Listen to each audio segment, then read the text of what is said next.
¿Qué tal? Buenos días. Soy la doctora Erika Blasco. Soy médico intensivista del Instituto Oncológico Nacional, SOLCA, de Guayaquil. El día de hoy, en este simposio de sepsis, voy a compartir una charla que involucra el manejo intensivo del paciente oncológico pediátrico. En este momento voy a compartir la pantalla.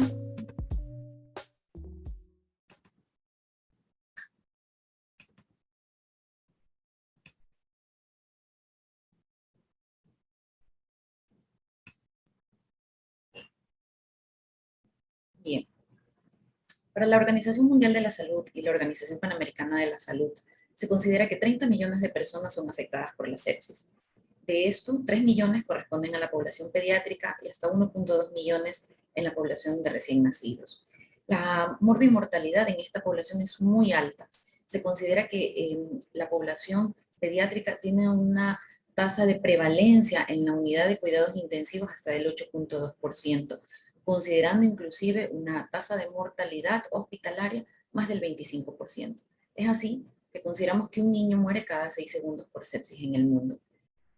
Para un paciente con cáncer, la probabilidad de sepsis es 10 veces más alta que la del mismo niño sin cáncer, y esto debido a sus múltiples factores de esta población que lo hacen predisponente a cualquier complicación en esta fase. Con la supervivencia global o la mejora en la supervivencia global de los pacientes oncológicos pediátricos, se considera que la tasa de gravedad también se incrementa. Por lo tanto, 1 de cada 4 niños requerirá de al menos un ingreso a la terapia intensiva a lo largo de la evolución de su enfermedad. Hay múltiples factores que predisponen el riesgo a infectarse. Uno, sea por efecto de la quimioterapia, de la radioterapia, la inmunidad innata se afecta. Los elementos principales, en este caso, los fagocitos, disminuyen su número y función, predisponiendo a esta neutropenia que constituye el elemento vital para la predisposición a las infecciones. También el efecto de la quimioterapia y la radioterapia producen una disminución de la inmunidad adquirida, disminuyendo el número y función de los linfocitos B, provocando una disminución en la capacidad opsónica, disminuyendo la propiedad de la lisis bacteriana, provocando también alteraciones a nivel de estas células y también de los linfocitos B. Por lo tanto, tanto este efecto de la quimio y radioterapia producen alteración de esta inmunidad adquirida. Otro factor bien importante es la disrupción de las barreras físicas. La propia quimioterapia y la radioterapia pueden provocar alteraciones a nivel de las mucosas, provocando una disminución en la renovación epitelial de las células del tracto digestivo, por lo tanto predisponiendo infecciones. Sabemos que esta es una población que requiere polinvadirse, colocación de catéteres venosos centrales, catéteres PIC, múltiples sondajes, colocación de líneas arteriales, etcétera, lo cual produce una disrupción de esta piel que provoca provocando un factor de riesgo importante en las infecciones. Sabemos que un estado de desnutrición o de malnutrición también contribuye a una predisposición de las infecciones, a una disminución en la capacidad de cicatrización de heridas, etcétera, que inciden directamente en la probabilidad mayor de infecciones en esos niños. ¿Cuáles son los principales síndromes infecciosos en el niño con cáncer? Podemos ver que tenemos pacientes desde una neutropenia febril, la presencia de bacteremia, sepsis grave, shock séptico. Consideramos a la neutropenia febril aquel episodio de fiebre como un registro único de temperatura axilar más de 38.3 grados o 2 mediciones mayores de 38 grados con la separación entre ambas determinaciones de al menos 1 hora. Y la neutropenia al puntaje menor de 500 células por milímetro cúbico o menos de 1000 en la espera de reducirse a menos de 500 en las siguientes 48 horas posterior al inicio de quimioterapia. O ya hablamos de una neutropenia profunda con menos de 100 células por milímetros cúbicos. Es decir, que existe una relación inversamente proporcional entre los neutrófilos totales y la probabilidad de desarrollar infección bacteriana invasiva. Hablamos de una neutropenia febril de alto riesgo cuando estamos frente a una población de niños mayor de 12 años, cuando la fiebre es más alta de 39 grados, cuando hay comorbilidades asociadas, cuando estamos frente a un tratamiento de inducción o cuando ha ocurrido dentro de los primeros 7 días del inicio del ciclo de quimioterapia, cuando el paciente presenta un BAN menor de 100, o aquel paciente que está en recaída, que ya tiene signos de sepsis con una plaquetopenia menor de 50.000 cuando estamos frente a un segundo tumor, o cuando ya hay compromiso del aparato respiratorio intestinal ante la presencia de reactantes de fase aguda elevadas y ya la presencia de bacteremia. Si bien es cierto, es múltiple la población de infecciones que pudiéramos tener presentes en esta población, aquí lo principal es saber si dentro de nuestra población tenemos gérmenes resistentes. Sabemos que existe la resistencia del estafilococo aureus, meticilino resistente, bacterias enterococos resistentes a vancomicina, o podemos estar frente a bacterias gran negativas, cepas productores beta-lactamasa. Lo importante es saber o conocer esta población para poder iniciar tratamiento temprano. O la sospecha de algún sitio de infección, pues nos da la pauta para el inicio de un tratamiento empírico. Sabemos que en esta población probablemente virus que no tengan tanta virulencia en una población no oncológica, en nuestros pacientes, inclusive infecciones por rinovirus, virus sincitial respiratorio, enterovirus, que actualmente están en auge, pueden en ellos condicionar una complicación mucho mayor que la no observada en otros pacientes. El manejo va desde la toma de signos vitales, la evaluación rápida y las intervenciones, sea esto abordar la vía aérea, la fase de la respiración, en donde sepamos identificar el dispositivo de oxígeno que requiere este paciente, la valoración hemodinámica con la cantidad de fluidos a administrar y rápidamente, si es de requerirse, el uso de vasoactivos. Solicitar laboratorios e imágenes dirigidos para poder dar la identificación de la causa y el uso de antimicrobianos de forma empírica. Recopilar datos de la historia clínica y la evaluación sistemática al pie de cama es vital. Hablamos de bacteremia, esa invasión del torrente sanguíneo por bacterias patógenas, siendo un indicador de gravedad en el proceso infeccioso. Pueden ser primarias, cuando no se identifica la fuente primaria de microorganismos, y secundarias, cuando el patógeno entra a la circulación desde un foco primario de infección de órganos o tejidos infectados.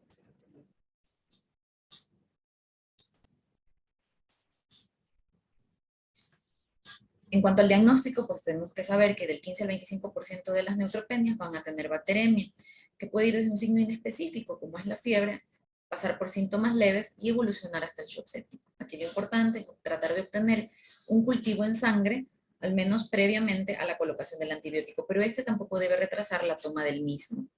En cuanto a la sepsis grave, es una de las principales causas de hospitalización y de ingreso a terapia intensiva, además también de una mortalidad en los pacientes pediátricos con cáncer, cuyas tasas de mortalidad van desde el 8 hasta el 41%, y sabemos pues, que más del 34% de esta población desarrolla falla multiorgánica y en más porcentaje pues, conlleva a la muerte. Sabiendo que el tratamiento del cáncer primario más agresivo ha mejorado la supervivencia general del cáncer pediátrico, pues eso también ha conllevado el aumento en el riesgo de que estos pacientes desarrollen sepsis severa y shock séptico. También se ha demostrado que la identificación temprana y la intervención oportuna de la sepsis se asocian con mejores resultados en términos de disminución de la mortalidad y por ende menor estancia en la terapia intensiva.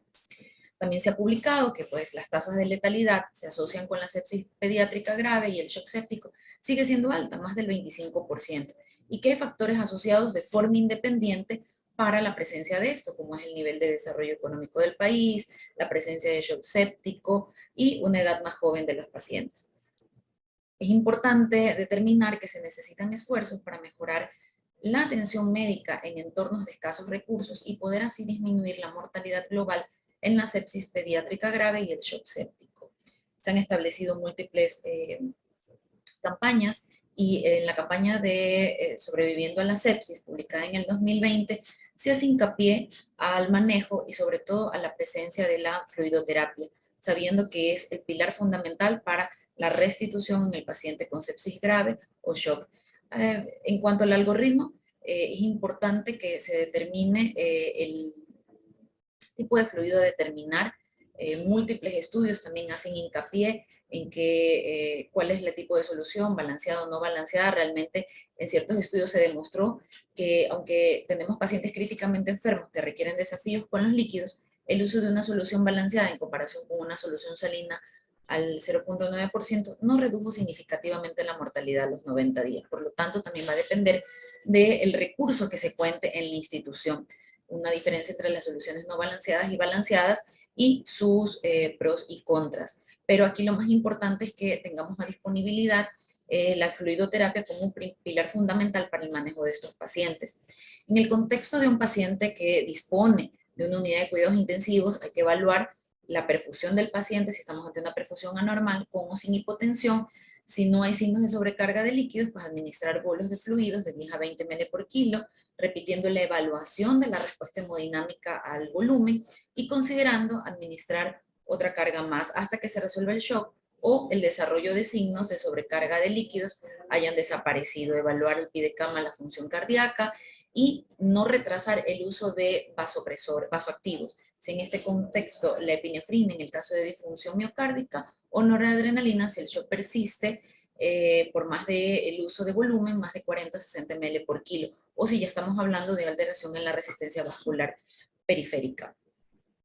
La parte de vasoactivos, dentro de las guías, el inicio de adrenalina y noradrenalina no debe retrasarse, sobre todo en nuestra población oncológica, que pueden tener efectos a nivel cardíaco por la misma quimioterapia, no tolerando la cantidad de volumen, requiriendo de manera temprana el inicio de los mismos. Se indica el uso de dopamina en el contexto de no tener adrenalina y noradrenalina y se preconiza ya el uso temprano de la vasopresina. La monitorización hemodinámica tiene una recomendación débil y una evidencia de calidad muy baja, el solamente usar signos clínicos de cabecera para poder clasificar el shock de forma aislada. Es importante que podamos utilizar variables hemodinámicas avanzadas cuando estas estén disponibles, además de las variables clínicas, sea que podamos medir gasto cardíaco, la resistencia vascular sistémica o la saturación venosa de oxígeno central. El monitoreo avanzado, que incluye la presión arterial invasiva con análisis de la onda de pulso, el uso de ecografía Doppler de la aorta torácica ascendente o descendente y la ecocardiografía al pie de cama, permiten el reconocimiento temprano de la disfunción del miocárdico séptico y la hipovolemia, que muchas veces puede ser no evidentes en la forma clínica. En cuanto a la ventilación, tenemos que valorar que más del 70% tiene una tasa de éxito el uso de ventilación no invasiva en pacientes pediátricos inmunocomprometidos, pero sabiendo elegir tempranamente si pacientes van a tolerar este tipo de ventilación. Es decir, si estamos frente a una insuficiencia respiratoria leve.